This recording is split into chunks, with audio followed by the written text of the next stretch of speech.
and welcome to Bring Me to Quiz with me, Andy, also known as Angelabra.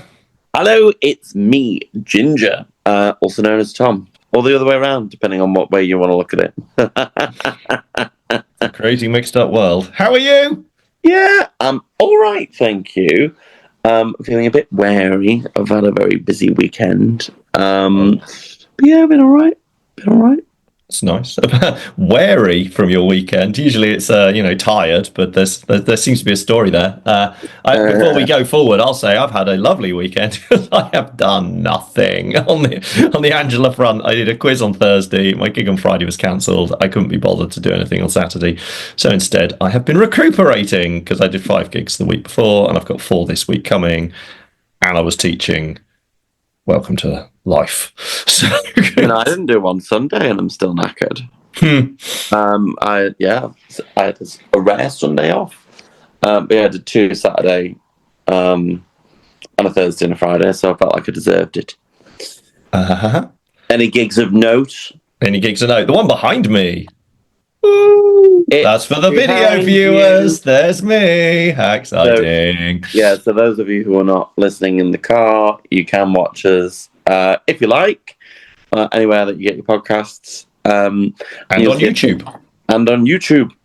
And you'll get a picture of Angela who looks like she's sat in the bucket chair in the diary room in the book of the house with about 20 women who look like half of them are wearing more makeup than she is. It was a great crew. This was a hen do, obviously. We can see that by the sash around the lady next to me. It was quite funny because I got there. I thought, I'll wear sequins. I haven't worn them for a while. So I thought I'd wear them. Fit right in. I know. I got there and I'm like, you could have told me. like this was the theme. It was an official theme that they all had to wear sequins. And as an entertainer, much as I love looking like another of the girls, I would have maybe worn something that didn't make me blend in quite so much. I'm not gonna lie, but I think what I love about this picture is, unless I knew you were in it, one of the girls. You wouldn't know. Which is, simultaneously brilliant. But to say this about me, that I just like to, blend in. Oh yes, you're absolute wallflower. But we had a really good time. This was a great gig. This was why I was so tired by the time I got this week, because I had done Thursday, Friday, Saturday, Sunday last week, and including 2 on Saturday. So I drove to Nottingham on like the warmest day of the year. Which sucks for me because anyone who knows me knows I live in Glossop, which is right next to the Peak District. So to get to Nottingham, you drive straight through the Peak, which means that I was tail-backing cyclists, motorcyclists, people driving very slowly going, oh, what a lovely view. And I'm like, I've got to get to Nottingham. So it took me nearly 2 hours when it should have taken an hour and a half. And then we did our bingo. It was really fun. We played a load of games, which I'd like to talk about later. And then as soon as I'd finished, they're like, stick around, let's go out, let's all get drinks. Woo! I have to go to Sheffield and do this again in the evening with a post-hen do, because the wife, the hen had got married abroad. And so they were having a party. Now they were back in the UK. And that was lovely too. It was really nice. I met lots of lovely people, and I'm trying to recruit them all to come to my show preview at Sheffield Steel City Comedy Club on April 16th. So I've already got a few of them. Got a few of my hen do's, and my bingo girls from Sheffield are coming to watch me. No, you put me in shame. My reviews aren't till June. My previews aren't till June. But they will be good. But they'll be good. They'll be all right. Well, I feel better about it for the first time, actually. We did a load of filming in the streets to create a large section of the show. And then we got to the point where we were looking at the footage and we were like, I don't think this is going to work how we think it's going to work in the show. So it's creating the introduction video, which we always knew it was going to do. But the... Let's be furious when I say it, describe it this way, but the sort of here's a you've been framed video of something that happened in the streets that was funny. or here's an amazing story of someone, Bob that we met in the street. You'll never guess what his problem was. It wasn't translating that way. So I've been doing some rewriting and reordering of jokes, and I feel like it's coming together. But now there's a bunch of props to order. There's a bunch of tech to order. There's a bunch of lights to do. There's fuck tons to do. So we've got a few more days just finishing the show over the course of April. But I'll be learning the fuck out of it in May. I'll be previewing the fuck out of it in June, and then in July I'll be getting very stressed. Aha! You're not doing any shows in July? I'm going to do 3 previews in June. I still keep big up Buxton, big up Morecambe. You still could apply to both. They're great. Morecambe in particular is super cheap. If you want. When are they? Morecambe is all through July, and so is Buxton. So I'm with underground venues this year in Buxton, who are the big cheeses of the comedy world in that one. The downside being, although it is a enormous and lovely venue that I've got, it's the Working Men's Club there. I don't have, so it's like 100-seater. I don't have dates yet because they have so many applicants that you literally book your spot, you pay for your bit, your deposit, your registration, etc., and then you find out when you're performing. So that's wild. Yeah, it is nail biting. It's the only time I've ever seen an organisation do it that way round. Not even Laughing Horse expect you to put money up front before you know where you're going. But they explained to me the reason they kind of offer it is because if they didn't, I'd miss the early bird deadline on the registration in Buxton. So it's cheaper, but there's a wiggle there. I assume you can't do like a double up. It is literally they have hour spots. If in previous years, absolutely, I did do years and years ago. We'll go back in time, pre-Angela, about 2016, 2017. I hired a cafe in Buxton for the night, and then we split the night with a guy called Ollie Horn, who you might have heard of. Very successful stand-up comedian, travels the world, and he did a preview in the second half. We did the first half, he did the second half, and that worked. But this year I've gone down the proper, this is a theatre route, guys, so I can't do splits. I'm not in control of the venue. But I've been thinking of asking you, and I will do it properly after this, of a split. I'm considering doing one of my previews in Manchester. I'm just waiting to hear back from Jackie downstairs about oh god. So, if you want to do it again, it's got a TV screen. I'm very happy to do it there. Yeah, it needs a screen. That's my only requirement. And unlike you, after my experience last year of having quite a lot of props, and it's free Fringe, so I did not have the facilities you have. I am almost entirely prop free this year. I've got a video, and I figured that is where, because I put loads of crazy visuals on it and things. Instead of me holding up a Fray Bentos pie, for example, it's on the screen. I'm going to keep it simple. I may even do telephones like this rather than actually have a physical telephone. Though I do wonder whether I could put a ring on my thumb and put a aerial coming out of it, so then I'd have more like a telephone. That would be fun. Just minimal. Yeah, this is going to have props and it's going to have fucking videos. So, and video and visuals. So yeah, there's a lot of work to do, but it's coming together. I feel like I was getting stressed a couple of weeks ago. I was like, oh my god, it's not going to be ready, and now I'm like, it's fine. And I always knew I would be. Even if I was writing it a week before, I will be ready. But I just want it to be not work in progress. Come end of June, not. You want it. Yeah, nailed down. And you won't know until you've done the previews. I've got, you might know, I've got quite a lot. I've called it a tour. I'm not even calling them work in progress because I've done all the songs before. Some of the jokes are new, the premise is new, the videos are new. But actually, the one area where I relaxed this year was I have recycled songs. It's a real best of. There's songs from Disco Divorce Party from 3 years ago that are in there.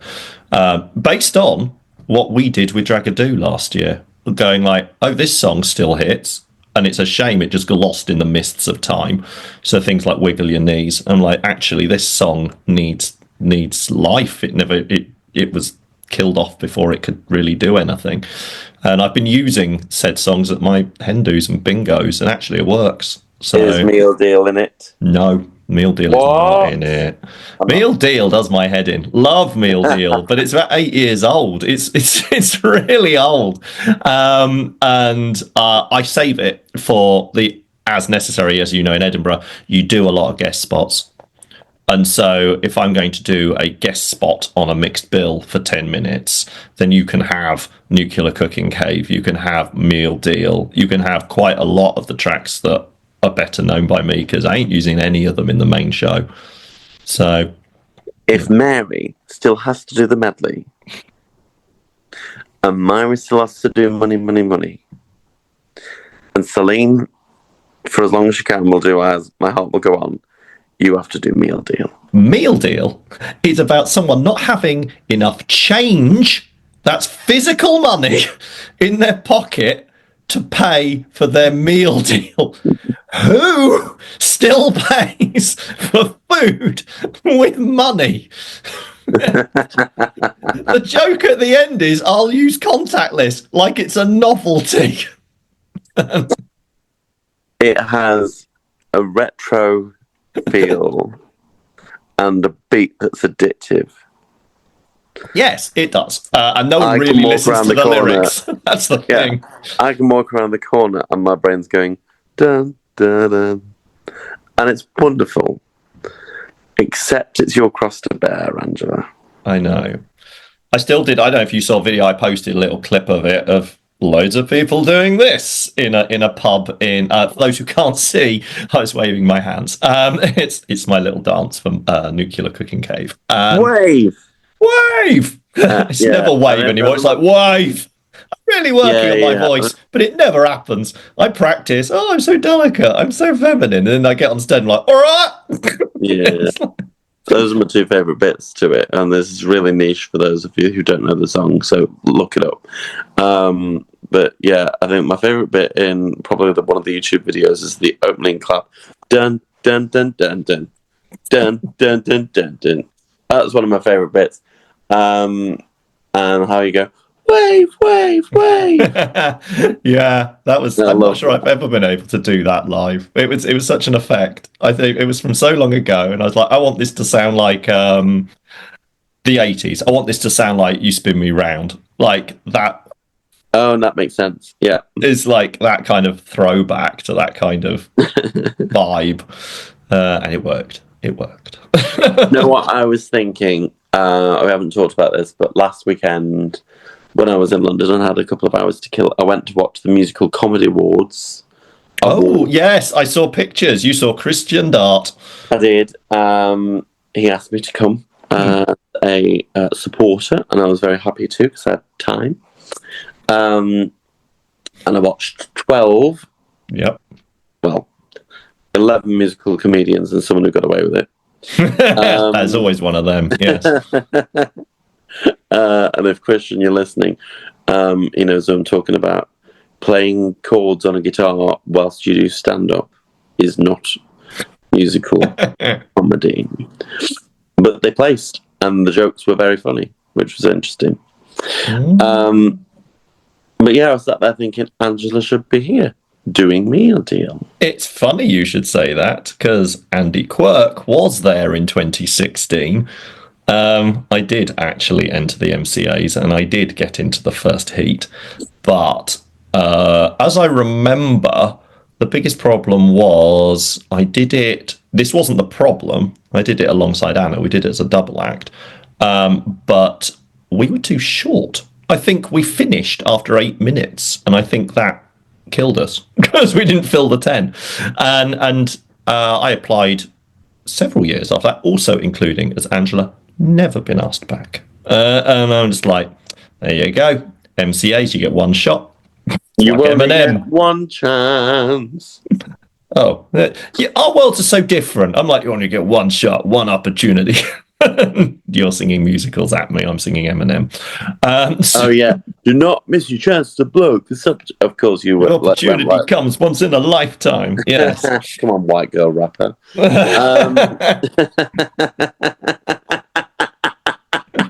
did a song about that once. I used that lyric. It was about someone putting only one shot of espresso in my coffee, and when I'd asked for two. And it was says, Eminem said you only get one shot, but he didn't mean my coffee. Give me what I want. It was a very early song. Oh, but to live in your brain. But I think we've descended into some madness, and I'm absolutely here for it. I think. So it was fun. The MCAs is what we're saying. The MCAs was very good. Christian Dart was robbed, but he did a very good job, and he got to the semi-final, and I'm sure he'll get work from it. And he's also up for a comedy award at Leicester Comedy Festival, I think, with his show Gumshoe. So watch Gumshoe at Edinburgh Fringe, or watch him at Leicester Comedy Festival. And is also a finalist in a competition in London. It's the Sketch Off. I saw that on, I saw him right about that. And I believe the final is on April 12th. Don't shoot me if that's wrong, but look up Christian Dart. It's very funny. But yeah, it was very, very good. There were a couple of standout acts for me that I ended up thinking, oh, I'm going to follow you on socials and see what happens.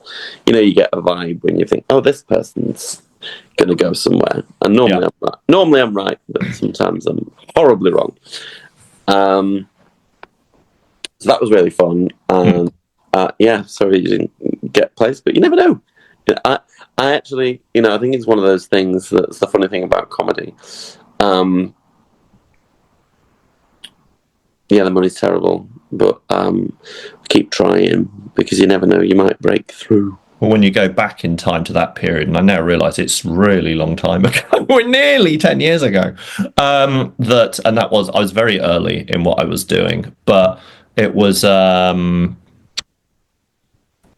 time where I would be like any other comedian, because Andy Quirk he had a hat, that was it, and I do 4 or 5 open mic level gigs a week for ages, and I ran my own, and I was in London, so I think that all fits in that in certain competitions, most like the MCAs in particular, must have been like, this guy's everywhere, like he's performing everywhere, and has made videos, because I even made videos back then. We should put them on, they seem current, whereas now I'm not in London. And maybe I hope it's not the drag element, but could be. Who knows? I know some really great comedians did come through from the MCAs, Abandon Man being the main one. If you know who they are, they've always sold out huge venues in Edinburgh every year.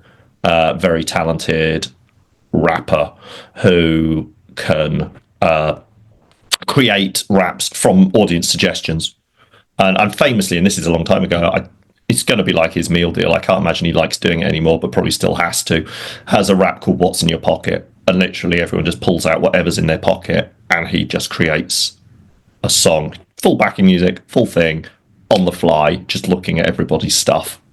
It's a great model. A lot of artists have done that kind of thing, and it's wonderful, because you've got a structure. I remember Tiara Thunderpussy used to do it, and she used to do "Oh Sit Down," "Oh sit down, oh sit down next to me." That one, yes. But she'd always include like someone's favourite takeaway, for example, and where they were from, and someone's job, and it's quite easy to litter where you know where it's going in the song, but everyone thinks you're a comedy genius because you're like, because we were always going to fucking Greg's. Oh, say that. It's very, very funny. I take it this was just including people. I'd like the idea of it being like a game of I Have Never. So, for those who've taken a dump on the pavement, sit down next to me, and get them to come up and sit next to you. And you have to sit down if you've done it. I really have made you dirty, haven't I? I think that's fabulous. That's a great idea. Sit down. Oh, I quite like that. Look at you going literal. Yeah. That's comedy. Let's take the metaphorical and make it a literal thing. Hilarity ensues. I'm also in April. I'm going to be I'm doing a competition in comedy. I wasn't quite so sure how I felt about the title of it Go I on. got suggested to do it. It's the Not So New Comedian of the Year competition. Oh, you've entered that. Well, I'm not sure how I feel about it, because it sort of reads it like, if you've been trying comedy for years and you still can't support yourself, do this. And I'm like, well, that's really not right, in the sense that I am working full-time as an artist successfully. But comedy, yeah, I've been writing jokes for several years and I'm still not on Netflix, so why not? You do know that's been renamed. That used to be called Old Comedian of the Year. Did it really? Yes. Because it is, that's the criteria, isn't it? Don't you have to be over 40 or something? Hang on, you're not. No, I don't think. Well, I'm not. It just say I had to be over 40. You definitely, I think it's an age thing. It might be 30, because we're all ancient after 30, or 35, possibly. I'm sure Not So New Comedian of the Year, the cut-off criteria is about your age. Well, whatever I looked at when I sent the email, they were like, "Yeah, you're in." And is that in London? Mm-hmm. Yeah, this is why, because I'd have considered doing that. I know several people who have and have done well, but it's in London. Who wants that? I drive enough as it is. So, well, but I'll mix it in with other gigs. Yes, obviously. Well, you're down there a lot. That's the thing. So, you can't. It's what the availability is. Drag Idol's running at the moment. I'm not in it. Shock horror. Well, it doesn't help that they're moving the fucking heats to Friday nights. Cockatoo always did, or rather did last year, which was one of the reasons that precluded me from even bothering last year there. Birmingham's, I think, is still on like a Tuesday, but obviously I've been there, got to their venue final, didn't go any further. Don't see the point in doing that again. And they've really cut down their venues. That's also something I've noticed. There's no Coventry, there's no Sheffield, there's no Liverpool. Places where I might want to explore and maybe put my name out there don't exist. The ones that I could do, I've already done. Or, in the case of everything in Manchester, on nights where I'm already working. So that's that. I think they contracted it a bit. And probably that's a good thing, because I know there were issues around certain venues last year. I mean, and then again, there are some Stonegate venues who don't have me back. So, maybe there'll come a day where I will become eligible. You're not ineligible, are you? Anyone can enter. It's no, if you get 2 or more gigs a year from 2 or more venues, you can't apply. Really? Interesting. So I'd still qualify, because although I probably do Stonegate venues, just not the ones you'd expect. Not drag circuit venues. No, I do pubs. Love the pubs. Maybe I'm disqualified anyway. Oh well, that's life. That's fine. I'm not sure that they're very religious with it, because I've definitely seen people apply where I'm like, I'm not sure you're eligible. But there we go. Not for me to ruin people's dreams. No. So what else is the gossip? You wanted to talk about games? Games. Want to play a game. So I want to play a game. That's the one. Just yelling at it. If you don't win, you're a sore loser. Hey, I should use that. Funny. I'll write that down. Sore lose. It is only for a certain demographic, that. But middle-aged women might not be it, but I'll try. But we'll see. Yes, I've been doing, as we can see from the picture, hen do's, many, and in my party bingos, I've been innovating, because I keep getting, the drama, I keep getting rebooked for the same venues, which means I cannot be doing the same games every time I go back. So it got me thinking about, how do we invent games? And as I would say former primary school teacher, I still do it on supply. I was in school last Friday. It's kids' games. It's kids' games with a rude twist. Because musical chairs. See, I've never used musical chairs. Musical chairs is amazing. I know your story about the stag do where they basically flatten each other to get chairs. That fucking terrified me. But yeah, it's amazing. It's great. Mm-hmm. What's your favourite party party game. We'll play ping pong. Actually, you give me one, I'll give you one, and we'll bounce. That sounds wrong. We'll see how many games we can get through. Okay, yeah. I like the Find Me game. So go and find me a shoe. Go and find me a pair of glasses. And I once did a gig with Uma Days, where she suggested that someone go. I think it was in Pontefract, and she suggested that someone go and grab a used tampon. Nice. And let's just say that Pontefract went, yes, and I turned and faced the wall and I said, I'm not turning around until that thing's gone in the bin. It was a lot. Anyway, that's one of my favourite games, apart from when people take it that far. How do you win that game? Is it the first to bring it back or the best item? The first to bring it back. So, like, you'll go from 5 people bring me a shoe, the last one's out, 4 people bring me. Yeah. That's how we make it longer. That makes sense. I do one of my favourites, and it's not. I love the way some people are probably quite secret about these things, but as I post them as footage on TikTok, I don't really have a problem. But I do spoon my balls. That's one I love using, which is everyone gets a big wooden spoon. They get a little ball, which looks. I found them in some.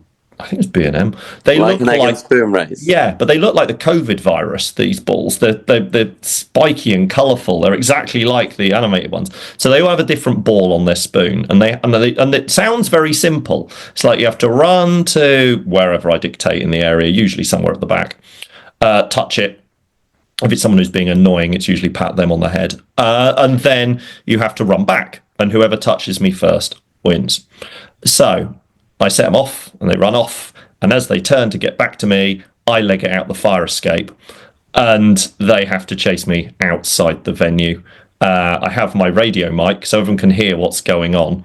And then I run around the front of the venue, back in the venue. It's all very Benny Hill. And eventually someone does touch me. And that's that's one of my favourites. That's wild. I like that. Another game then. Let's keep going with ping pong. We're just swapping fucking content here. You'll be watching drag queens with a notepad and a pen. I like the one where you have cups. Right. And with one hand, you have to flick them so that they're facing sort of bottom up, if you like. So you get a bunch of plastic cups. Maybe you get 10 plastic cups. And they're sat with they're sat the right way up, like with the bottom on the table. Yep. And then you flick them with one hand, and then they go upside down. And the first 9 of the 10 to do that are in, and then you do it again, and it's the first 8, the first 7, and so on. I'm seeing the structure with your games, that it always starts with lots of people, and you slowly knock them out one at a time. It's interesting because that's not what I do. So I find that quite interesting that's one way to make it different. That reminds me of like the kids doing the water bottle challenge, whatever it's called. You know, toss the bottle and have to land on its. Yes, very much like that over cups. And nice. Me. Well, I did at the Hindu, which is fun. It's an old game, but with a twist. It's called Head, Elbows, Knees, and Cock. And it's. Right. And you know the game, like everyone knows this game, where it might be a balloon. Everyone stands in line. Maybe you've got 6 people in line. This is why it works particularly well with Hindus. You have like 6 people in the line and they have a balloon between their elbows and they have to turn around and position it between the knees of the person behind them. And then they turn around and the person behind them has to grab it with their elbows. So the balloon is going up and down the line. Head, elbows, knees, and cock. That's brilliant. Now you know what changes. Because in the original version, there's 2 ways to do it. At the end of the line, someone could stamp on it, and then bang, and then maybe you give them another balloon. And there's a time limit. How many balloons can you pop? Or if it's not a balloon, you can run around the front. And, of course, like a classic school game, they're at the front. And by the time when the person who went first is back at the front of the line, they've won. Does that make sense? Yeah. The person at the back goes to the front and it just moves around in rotation. The only difference being I don't use a ball, I use a great big inflatable penis. So you pass the willy between your elbows and your knees. It's quite good. I've got Children's two more game, that- make it rude. Oh, well, yeah, the sex position one, Okay. which is by the end, like you could do like a countdown timer, do do do do do do do do do do do, Yeah. or you could do it to a song. But you have two pairs, and then I'm there with a board to write them down. How many sex positions they can do before the end of the music. Oh. And we have to try and name them. So like someone will do doggy, or someone will do missionary, or whatever. Obviously, they're all wearing clothes. Yes. That would make it far more fun if they weren't. But yeah. But what's more fun is that people don't know the names of what they do. No, I was going to say, I'm not sure how many I could actually name in like. Yeah. So there's a good opportunity for education in that. Yes. So. Why not? Should we do one more each? Yeah, go on. Yeah, otherwise think of doing this for an hour. And then, yeah. Oh, really good. I would say people run off with the games, but as I say, I put them on video anyway. And to be fair, I don't think I own the copyright to the game of passing something between your elbows and knees. Yeah, I've done that with balloons before. The other one is this was a curious one because a friend told me about it, and then got a different response. People liked it, but it's the game where I built something. This requires stuff, so it's a big cup, and you've got a ping pong ball on a string. So it's like the old Victorian, you try and get the ball in the cup. Like I know where this is going. But I've attached the cup to a bungee cord, which you can strap around your waist like a belt. So it's one size fits all, stretches. And you then flip back until it goes in. you have to gyrate and wiggle around with your crotch to try and make the ball go in the cup, which, as it turns out, is easier if you are allowed to touch the cup. You're not allowed to touch the ball, but you can touch the cup, and I give it a time limit. So some people who get a real knack for it can get like 3-4 in a minute, whereas others get nothing.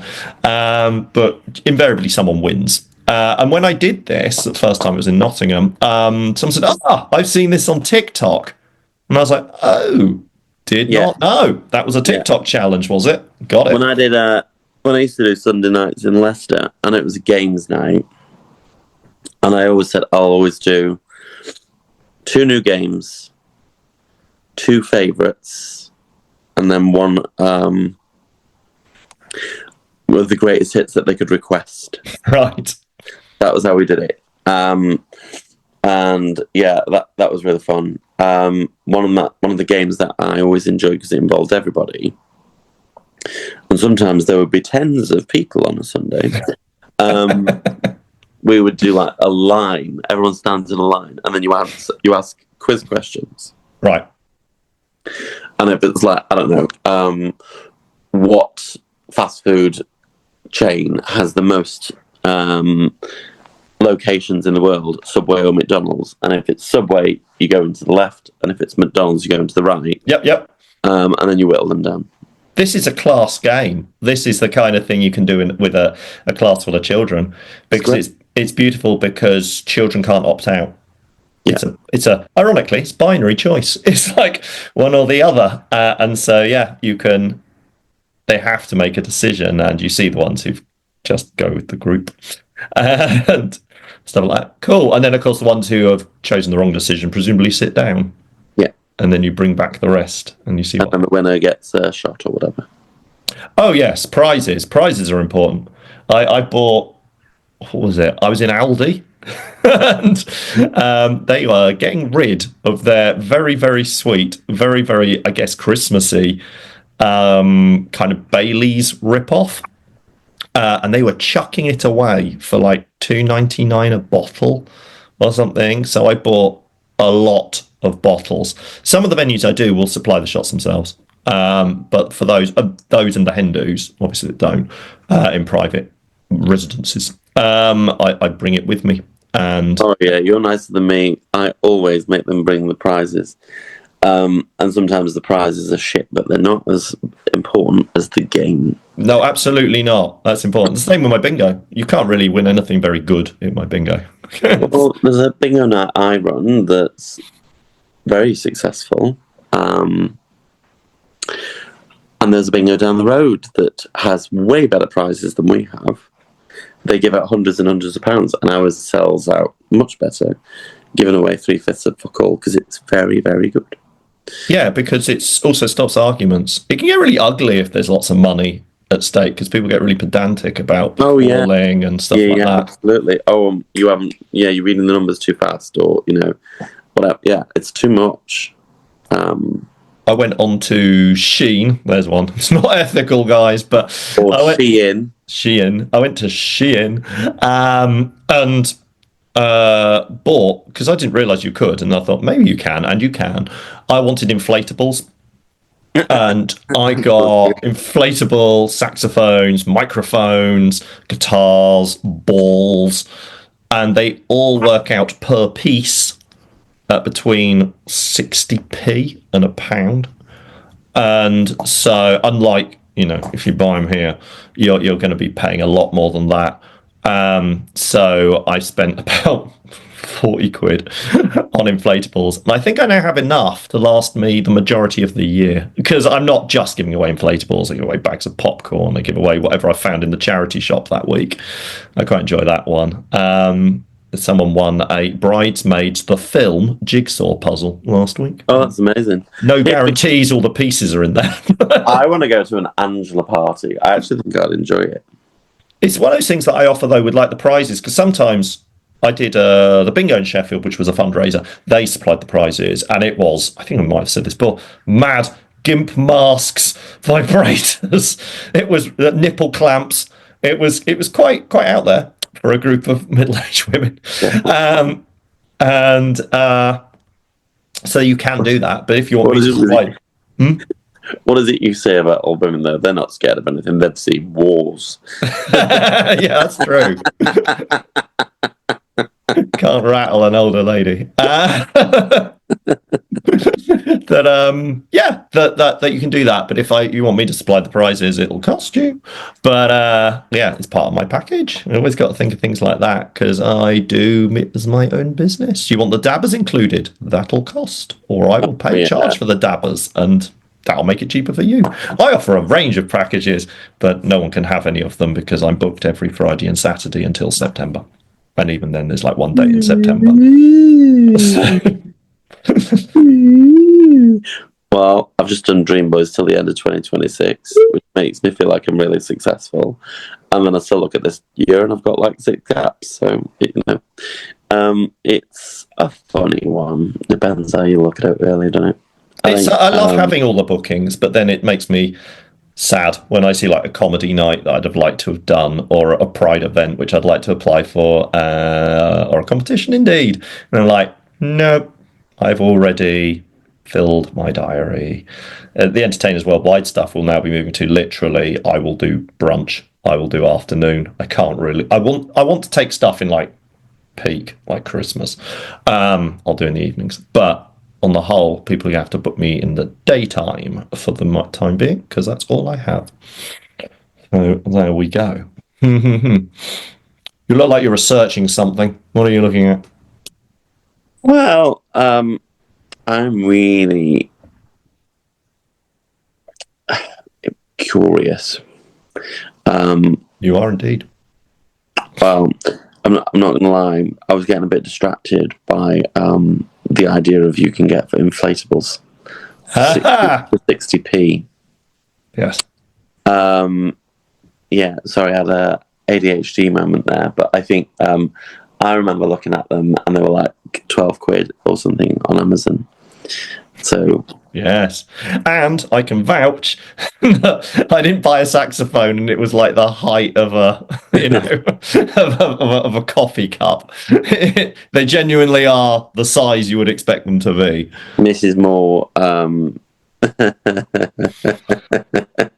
Did you see that online? People order things. Yeah, like they're yay big. Mrs. Moore, who I love as a prop queen, and I love her for it, but she'll be like, I've got my new instrument, everyone, and she'll be like, get out this tiny trumpet, and she'll be like, this cost me $12.99 and took 6 weeks to come and listen to how it sounds. They're like, and I kind of love how fantastically shit. My favourite lookout for is when it says rubber rings, like, you use in a swimming pool. You're like, wow, they're cheap. And then you see right at the end it says rubber ring cup holder. And it is literally a ring that allegedly you stick your drink in so it can float around in a pool. No one in their life has used one of these. They will always tip over into the pool. But it's a little sneaky thing they do. And that rubber ring's 30p. It's not the sort of rubber ring you think it is. Yes, you can wear it as an armband, I suppose, if you cut out the bottom, which is an inflatable, might not work. So these nights sound fascinating. I genuinely, I've paused for a moment because I'm just getting my whole brain around. I want to buy some inflatables. Although I don't do that many parties. I love a party. I mean, we were just doing generally here, but I actually really like it. I know that doing like hen dos and birthdays are not going to make you famous in the sense of, oh, look, it's no, but they can. I mean, it's a weird consideration to think that in a few years it'll be like, popular entertainer Angela Labra is what's going to be going on. I'm going to look like those terrible AI posters they have of the comedians who aren't really comedians who tour like shows because actually they genuinely have just grafted, and the real people, not the media, they're reliable, they're solid, they do a good show. That's what I want done. It's a different world, and it doesn't have the same ego attached to it. Don't get me wrong, I'd like to be famous, but still, it's good fun. No, it's never too late to be famous. Oh, that's true. It's very true. Slight fringe whinge. Neither of us got funding this year. No, we did not. Because I'm not diverse enough, even though I represent the most oppressed of the LGBT community, the G's, the gingers. Would you do a crowdfunder? I probably not, and I'll be honest why, because I see various schemes for like there's what's Best in Class is the well-known one that does showcases and shows for what they call working class comedians, and effectively it is about people who do not have the funds to even put together fund rather a free fringe show. They really do need the support, and from that point of view, I'm like, I don't feel I'm quite in that position. My show's break even. If I lost all my money on a show, it wouldn't mean I can't eat or pay my rent. So I don't think I need that. But it is different because my budget for Edinburgh, I can't even cuss what it is this year, but it's in the low thousands, if you don't take into account being there for 2 weeks. Whereas obviously shows with a little more funding required, e.g. yours, and Christians, no doubt, anyone who is on the paid fringe, are putting tens of thousands in, which is where I think it becomes a little more legit. And I suppose with crowdfunding, I don't know, because Edinburgh is so, I won't say crooked, but it has it sewn up. I'd be happy to do a crowdfunder if it meant that you got a ticket to my show as part of it. Like, the ticket wouldn't be like if you donate 50 quid. I don't know. I'm really not good at this stuff. You can have a free ticket and we'll do a photo, and I'll even, I don't know, do a video for your friend. I don't mind doing like a sort of a transaction like that. But otherwise, not yet. When I go on national tour, ask me again. What's your thought? I think I probably will. Mm-hmm. I thought that was coming. I think I probably will, but I wanted to cast your opinion. I haven't decided what I'm going to do yet, so I think the transaction idea is a wise one, but I think I probably will. Because, I'm genuinely sort of picking my brain a bit at accommodation costs and other things I want to do to make this fringe soar. You could definitely do like one where you get oh God, what's it called? A problem area post. You know, like you do one for them, or Well, even that if they're like, requires them to submit something, but yes. yeah, that's what I mean. Like in exchange for a contribution of whatever you choose, it could be that, or indeed, like we're going back to the Cameo zone here now. Greetings. People love drag queens on video because it's so visual, and you know you are more visual than most. I think it's a really good look. You also have a very classic look, which I think is universal. And so a lot of people would like they're already fans of yours, but then they get a little something back, and isn't that nice? Yeah, I mean, I think you mean when you look at me, you think that's a drag queen. Yes, that's what I mean. Like Yeah. regular people go drag queen. Yes, got it. Yeah. I know what you mean. Whereas you would say you don't fall into that category. I do, but yeah, not in the same way. Not in the same way. I think I have people who like everyone I perform for really likes me, but my visual isn't quite as immediate. Drag queen, in my I opinion. quite like that it's more understated. It's meant to be like the focus. One, I prefer it. It's just personal preference. I don't really want to present the other way. I tried. I had a little go at it, particularly when it came to competitions, and I was like, you know what? I don't feel very authentic doing this, and it doesn't quite gel with what I do anyway. So there's that. But there is also the comedian in me, which was, and it's old school. It's about this thing about I want you to focus on the content, not the look. Even though I realise the irony that the look is obviously huge in drag. It's a massive thing.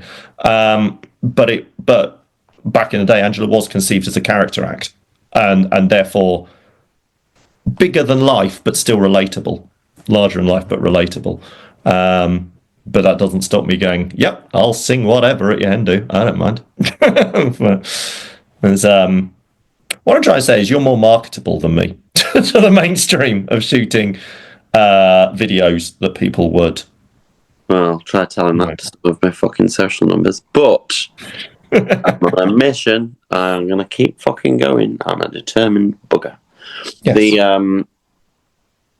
Yeah. I mean, mine went a bit blank then. There's a couple of things that you could unpack from that. I know you wanted to talk about Cameo. No, it's fine. Let's just go follow the. This is a free flowing discussion. The yellow brick road, as it were.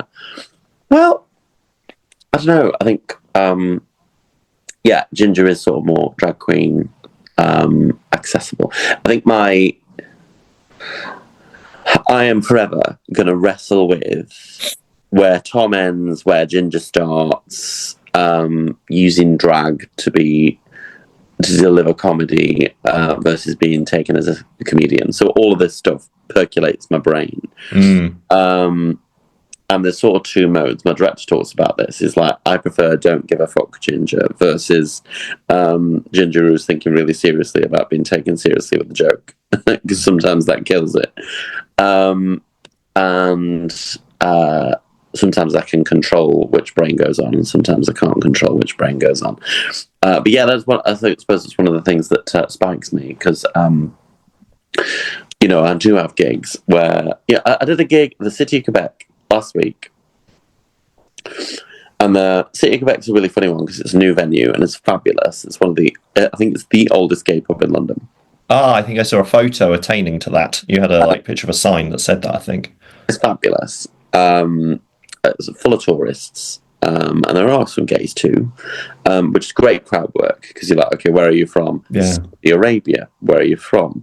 France. Where are you from? Like, they're everywhere. And I'm like, so this is great just to work on sort of crowd work, location humour. I get loads of stuff there. And then on Saturday, there were a group of 8 women in who were, well, I could just read them like a fucking textbook. I was like, oh, you're all from different locations, but you're all friends. Yeah. I was like, is this by any chance your annual pilgrimage? And they were like, yeah, how did you know? I was like, so what is it we all had in common? Was it school, university? And they were like, it was uni. How did you know? And I'm like, funny that. And then one of them was getting a bit exacting about when I thought they were drinking Sambuca, and they said, no, it's tequila, and they got quite sharp. And I was like, you've got a bobbed haircut. Let me guess, you now work in human resources. How did you know? And I was like, well, I should just change my name to Septic Peg. It isn't the fact that I've spent nearly 9 years looking at groups of women. Yes. But they added something wonderful to the show, and I think, one of the wonderful things about being a drag queen and all of those stereotypes is I knew exactly what to do to sort of build it into another part of the show. Yeah. I don't mind being marketable in that way, but I think the thing I always wrestle with, I want my jokes to feel like, oh gosh, let's go and watch Ginger because she's going to say something that's really fabulous and funny and, maybe not jokes that we've heard before. And I think that's why I always get sensitive to that stuff. But I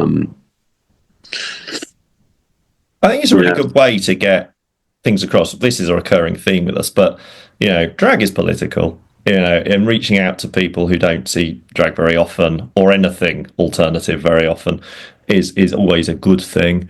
And because it demystifies the other, etc., etc. And I like my show. It's largely nonsense, absolutely nonsense. But at the end, there's a bit about the rise of the right and Trump and Reform UK, and it's like 30 seconds. I will take 30 seconds of your time just to highlight, if you haven't gathered by now, one of the motivations for doing this, and then it's fun times again. And like some of my jokes, like posted TikTok at the moment, because I tend to write puns, and sometimes they're not puns, but largely they are, around things that are currently in my head. As a result, I'm writing jokes about Donald Trump. I'm writing jokes about MAGA. I enjoyed the steel tariffs joke. That was quite funny. Stop the steal, yes. And I've done it in 3 versions now. There's a video version, a picture version, and I did it in text on Threads. And they all doing okay. But I have to qualify that one because you might actually come away thinking that the joke is saying, well done, Donald, you did this. And there has to be like a brackets at the end where I say, you've crashed the economy, you tit. And I'm really into like using the word tit at the moment to describe Donald Trump because it's not super rude. It's very British. And I want to just, I call him a twit as well if I wanted to. It doesn't pull you down the algorithms then? No, well, who knows? I mean, it's not like it's caught fire, but it's gone all right. And so, but then, I post one, which was the Italian vicar joke, which is nothing to do with anything. It's just a stupid joke about 2 words that sound the same. And so there's a balance. Italian and vicar? Do you know the joke? No, I don't. My vicar is so Italian, he's made of spaghetti. Yeah, he's a pasta.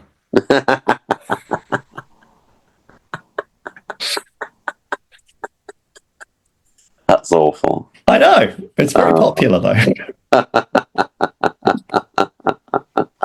It's funny which ones come through. But yeah, so nonsense like that interspersed with, I feel like I do, like, you used to get in school educational videos, you'd be like, hey, this is really cool, kids, we're having a good time, now I want to talk to you about birth control. It's where you try to add like your bit, or right back in the day, 80s cartoons, He-Man, amazing adventure, and then at the end he advises you not to put carrier bags on your head. Yeah. You're not old enough to remember those, are you? No. At the end, he'd be like, hey, Snarf, what are you doing? Oh, I'm playing with this carrier bag. Look, I'm a ghost. Oh, you shouldn't put them on your head, Snarf. You might suffocate. Oh, remember, kids, don't put plastic bags on your head. Do you know what I'd also like to see? One that says, drag queens, don't put bin bags on your back and sing fucking Divine Gravity. Yes, I'm a party pooper. I am sick of seeing it. Oh, really? You see, your experience of what's going on is so different to mine because you're actually seeing drag queens performing a lot. Well, I tell you a good sign of it. When I went to Centre Stage in Brighton last time, they had a broom on the stage waiting. I was like, what the fuck is this for? And they said, oh, it's for when the queens do Defying Gravity. I was like, you're now so ready for the queens to fucking dish out that number. You've already prepared the broom. Like, I'm like, fuck's sake, you know. But the number of queens I've seen stood on a chair or laid down on a chair with a fucking broom in the hand or having vape smoke fucking puffed in the face when they're doing it.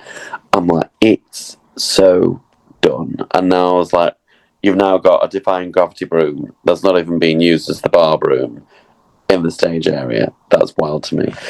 But yeah, that's the problem when you're queen number 3 or 4 they've seen that day. Or like when you do Admiral Duncan and you are the 4th queen, 5th queen, you know, like this is show number 3, show number 4, you know, and it's like, okay, where's the Defying Gravity broom? You know, like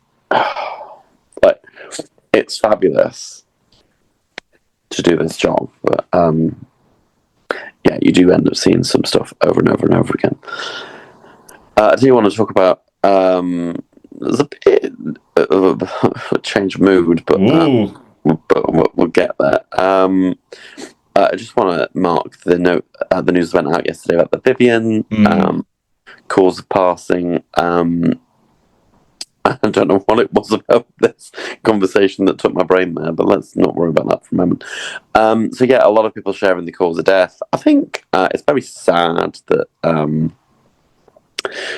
some of the comments I'm seeing on social media and how judgy they are, and I suppose you'd expect some of that because any celebrity that's high profile that's passed, you'll get some awful people. But I think it's good that the family are choosing to take a choice, I suppose, choosing to take a choice, or they've made a choice to talk about openly the cause of death, to try and work with the charity.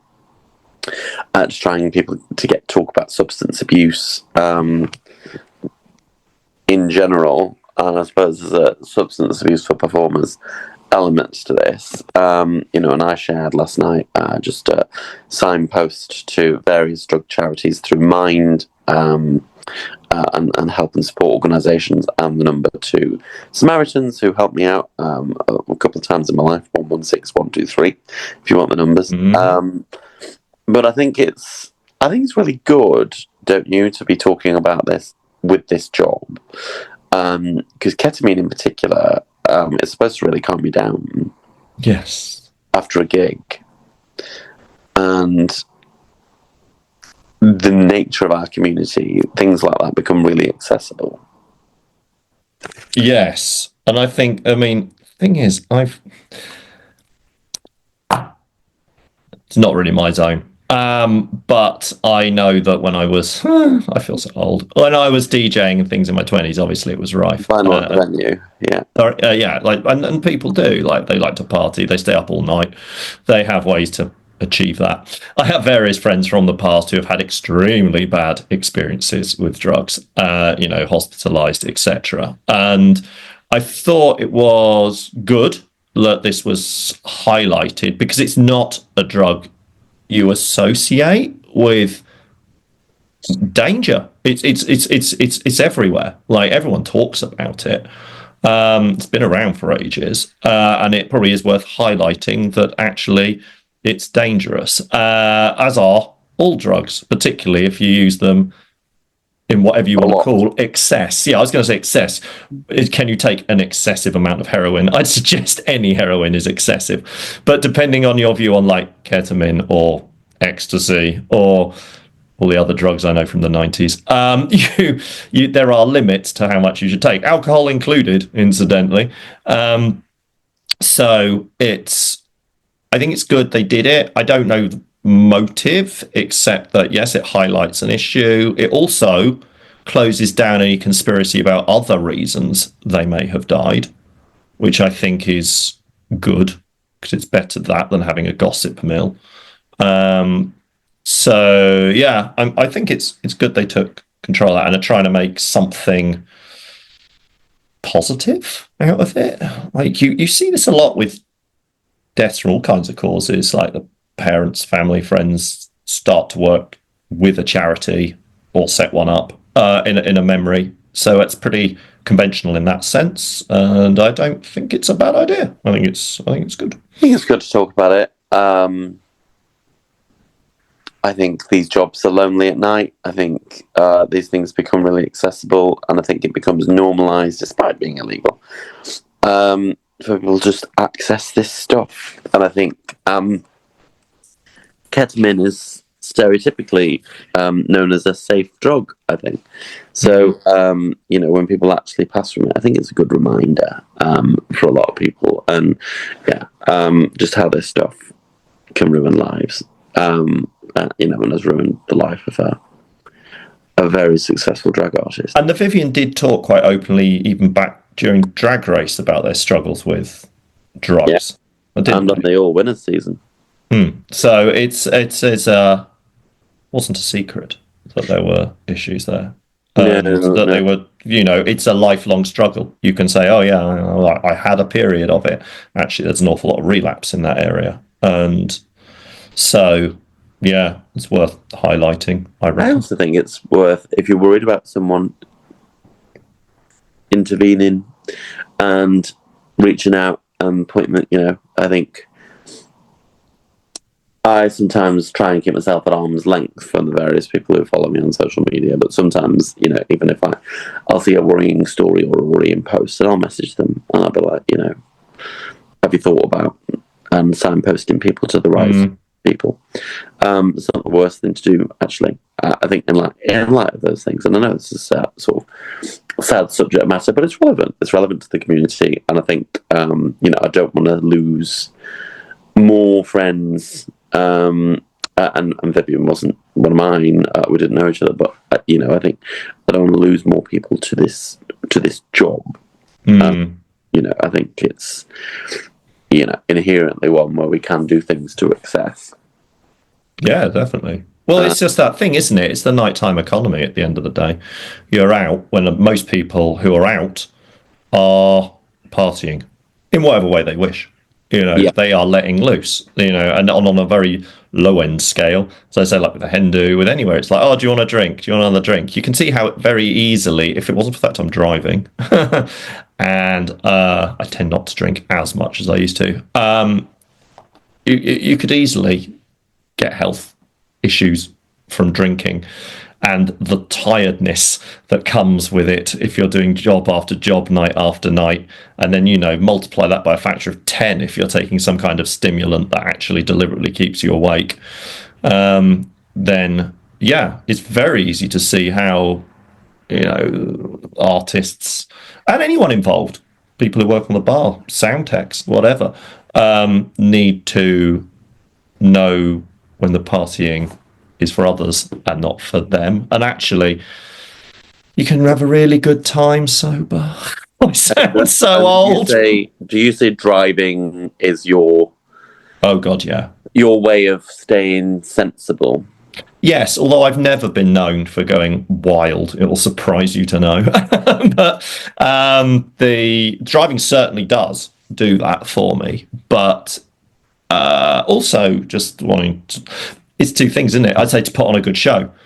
Would I then drink more after the show? There's a question. Like, would be like, all done. Yeah, have a drink with the bar staff, have a drink with the other performer, whoever with the guests, could easily happen, and it doesn't.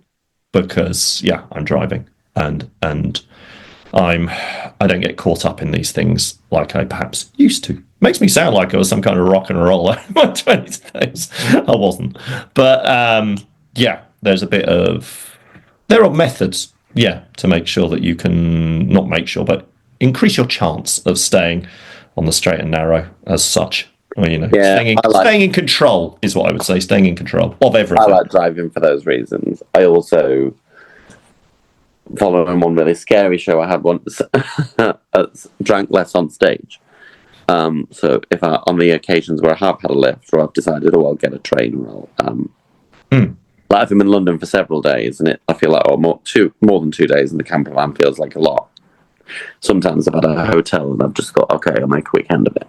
And then my brain goes like, oh, I could drink. But yeah, I'll still, like, when I'm on stage, I'm like, no, I don't want to feel out of control on it. You know, and then I think then my 37-year-old body kicks in, and I'm like, I don't want to be out till 4 a.m. anymore.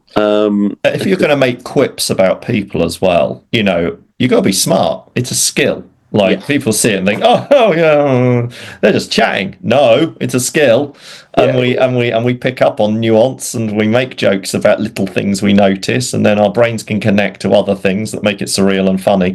And if you're drinking, you're still likely to do it, but you're not going to do it as well.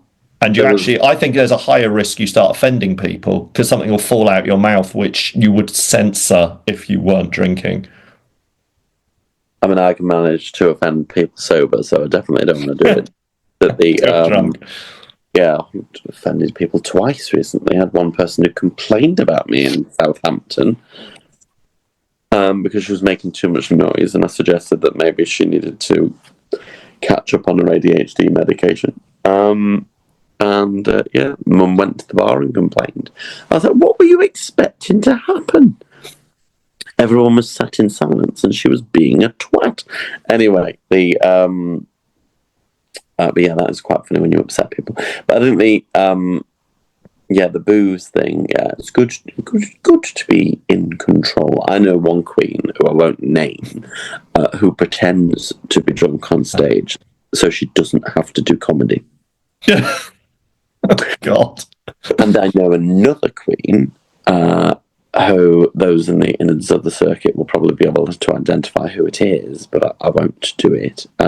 She was really cutting back on booze to try and lose weight and improve her health, and she started buying non-alcoholic bottles of wine and necking them on stage. So everyone would be like, "Whoa, she's amazing, good for you," and I'm like, or you could just say to your audience, not getting pissed today. Yeah. Also, alcoholic wine is vile. Yeah, they wanted the spectacle. Oh, they've drank a whole bottle of non-alcoholic wine on stage. Good for you. I'm like, it's vile. Yeah. It's a really weird way. I drink some non-alcoholic beers. I like a non-alcoholic gin and tonic, but I don't need to do it on stage. No, Look how rock and roll I am drinking my beer. The Queen's fun because she's drinking it. Or, of course, she's making it like it's booze. But I'm just like, really, is that what makes your show good? No, it's not about that individual. Like that individual's actually a thumping good queen. For me, it's more the audience expectation or this culture that we have. That getting drunk on stage means you're having more fun. I think that's the kind of thing we should challenge. Yeah, and I've noticed a change over. I mean, actually, I'm not sure I've noticed it. I've seen it from television from the past, but that when you saw a stand-up, like back in the day, and I'm talking like 80s, so I was far too young to be going to stand-up clubs or anything. That they would have a pint on stage, and they'd have a drink. Like they wouldn't be drinking loads of beer, but they would have a beer on stage, and that seems to have all been replaced by a bottle of water. Everywhere you see someone doing a longer show, they're never drinking alcohol on stage. Is that because the venues have stopped giving away free alcohol to the act? You can have a free beer, but you have to drink it while you're performing. Can't have it afterwards. But yeah, that's a change. I had that at a venue I won't name, where because a certain drag race queen ruined it for everybody, they introduced a 2-drink limit.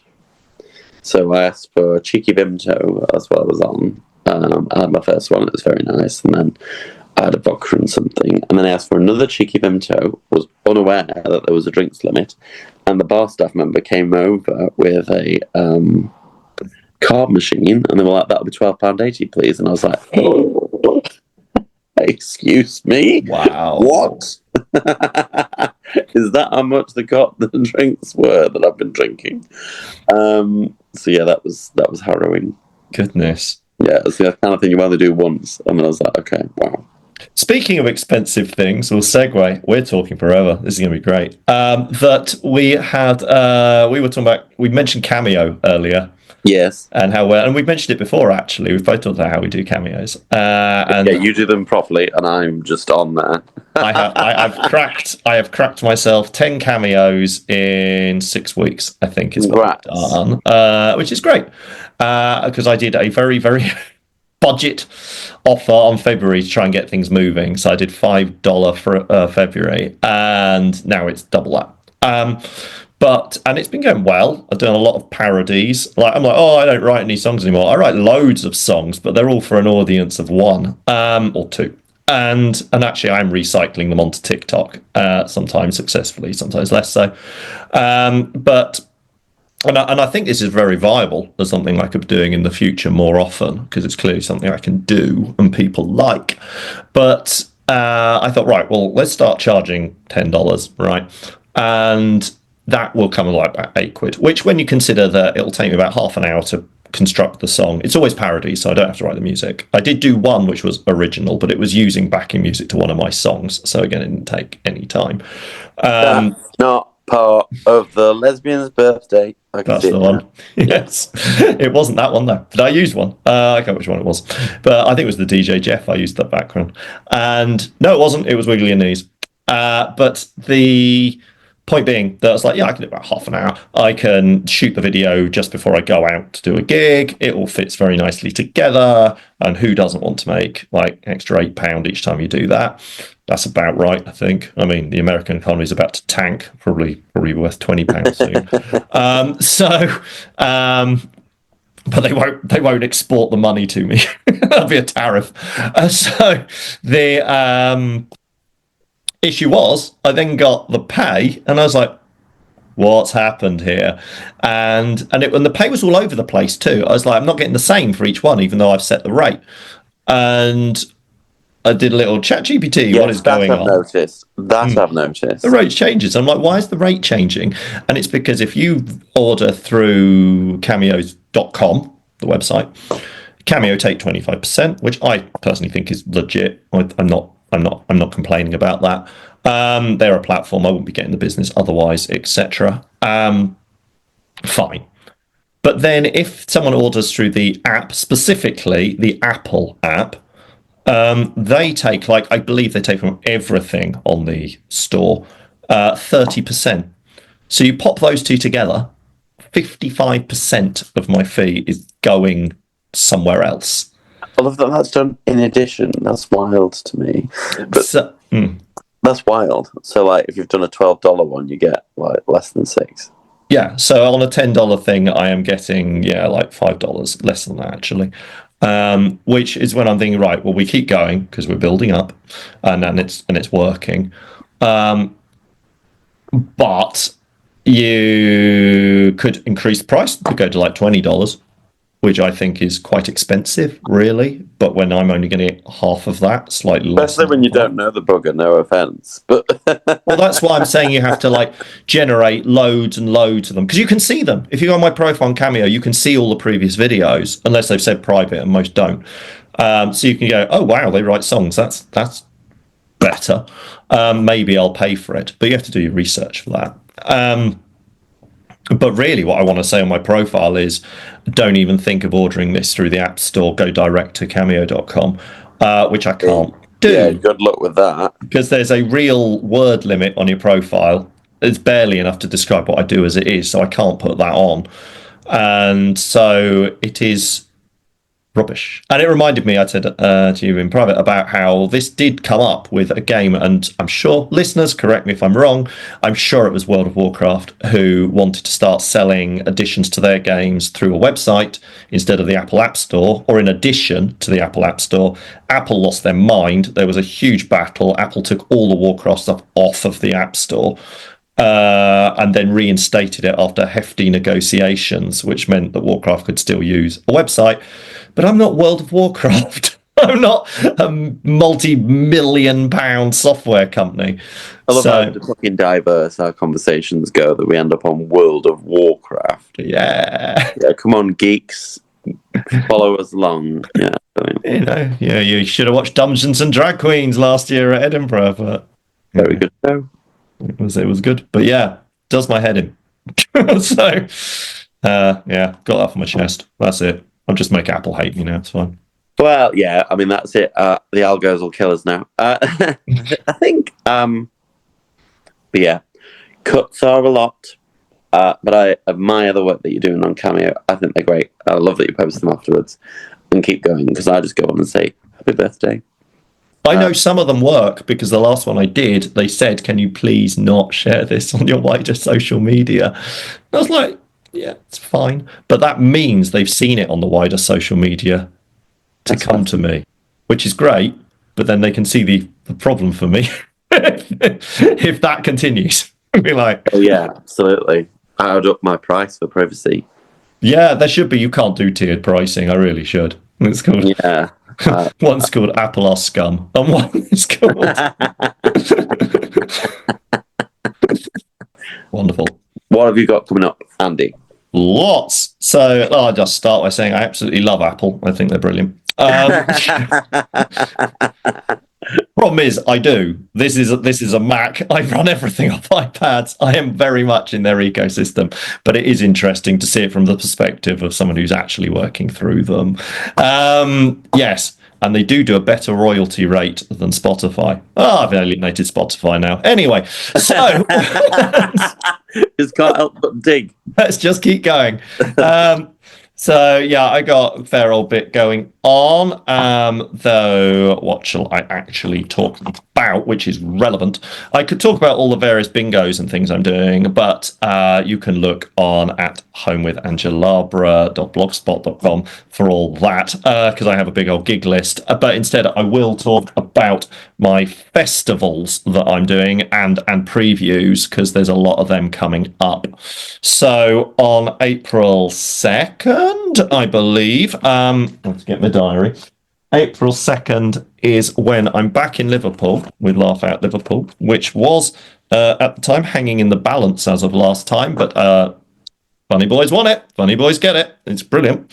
And I've said, I can do it, but as it's a little last minute, I'm going to be previewing there. So Secret Diary of a Bingo Cool Girl will be previewing at the Benidorm Bar in Liverpool on the 2nd of April. Tickets are £5 in advance. If you're too poor for that, don't come. No, do come. Just give me a message. And that will be lovely, because it's a great big projector. I'm using all this video stuff. So that is going to be brilliant. And then later that month, on April 16th, I'm doing the Cool Girl in Sheffield, Steel City Comedy Club. So I will be previewing there with a bunch of support acts, which is lovely. And then I think it's the end of April. Look at me in my physical diary. I know it can't get hacked. I don't know. Anyway, where is it? I'm performing with you at some point. I think that's in May. That's the one. So May 2nd. Are we? Yeah, I'll get to that in a minute. May 2nd, I'm at Lancaster Comedy Festival at the Jailers Barrel at 10 p.m. With the show. Why have I not got Warrington in here? I probably have somewhere. There is another. There it is. So me and you are going, well, not head to head, because I don't think we're paired up with each other, at the at Tank Bar on the 7th of May. I'm getting well ahead now. But the reason I'm mentioning... you are looking ahead. Because at the end of May, I'm previewing there as well, which is on the 28th of May. And then I have more previews in June and July, and I'll catch up with them at some point. So the main thrust being, get yourself a ticket for one of the above. Oh, and Derby. Is that June? I think it's in May. And Derby. And Derby. A Derby Comedy Festival as well. The Ram Comedy Festival, I'm doing it there as well. So, yeah, go and look me up. All my TikToks at the moment and Instagrams, at the end of each clip now, bam, it lists all the tour dates. And I am calling it a tour, because it's a tour. And it culminates at Edinburgh Fringe so far in August 30, which is July 31st to August 12th, and people are buying tickets for it. Tickets went on sale 2 days ago. I have already sold 2 tickets at the top tier price. Well done them, whoever they are. They've paid £12.50 each, but you can pay less if you don't have that kind of money. So there you go. I'm just talking about my shows. That's it. There's bingo and stuff going on too. It's fabulous, but look it up on the web.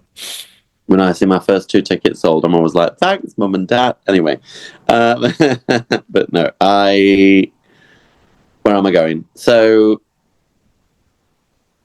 come on, brain. This weekend, I'm doing, where am I? I'm at the Yard in Coventry on Friday. Mm-hmm. I've got Dream Boys on Saturday. On Sunday, I'm at the Dover Castle doing bingo. I was going to be doing a roast battle, but we are moving it to June because I'm having some issues getting there for when they need me to get there. And I don't want to cut it too fine and stress the fuck out of Jill, so I'm going to move that to June. I will have my previews in June, so keep your eyes peeled for them. I've got loads of stuff in my diary that I'm looking forward to. All my gigs generally around the circuit. So keep an eye on antiginger.com/diary. That's antiginger.com/diary, or just look at antiginger.com, look for the diary logo and hit diary.